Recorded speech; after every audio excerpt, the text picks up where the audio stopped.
ایک دن ایک نیک آدمی جنگل سے گزر رہا تھا۔ سورج غروب ہو رہا تھا، ہوا میں کھنکی اور خاموشی تھی۔ اس کے دل میں اللہ کی یاد تھی، زبان پر تسبیح کے الفاظ۔ اچانک راستے میں ایک غریب بوڑھا شخص دکھائی دیا، کپڑے پھٹے ہوئے، چہرے پر تھکن، ہاتھ میں ایک پرانا پیالہ۔ بوڑھے نے کہا، بیٹا 3 دن سے بھوکا ہوں، کچھ کھانے کو دے دو۔ نیک آدمی کے پاس صرف ایک روٹی تھی جو وہ خود کے لیے لے جا رہا تھا۔ لمحہ بھر کے لیے دل میں خیال آیا، اگر میں یہ دے دوں تو خود بھوکا رہ جاؤں گا۔ پھر فوراً دل سے آواز آئی، اللہ کی راہ میں دینے سے رزق کم نہیں ہوتا۔ اس نے مسکرا کر روٹی بوڑھے کو دے دی۔ بوڑھا رو پڑا، دعا دی اور نیک آدمی اپنی راہ چل پڑا۔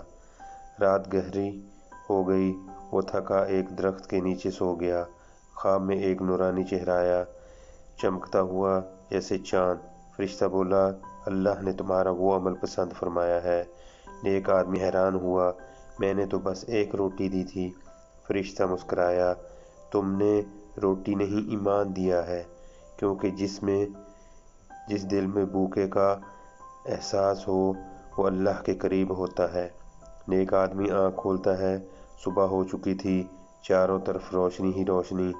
پاس ہی ایک درخت کے نیچے تھی 3 تازہ روٹیاں رکھی ہوئی، ساتھ ایک چمکتا ہوا کاغذ۔ یہ تیرے رب کی طرف سے رزق ہے جو کبھی نہیں ختم ہوتا۔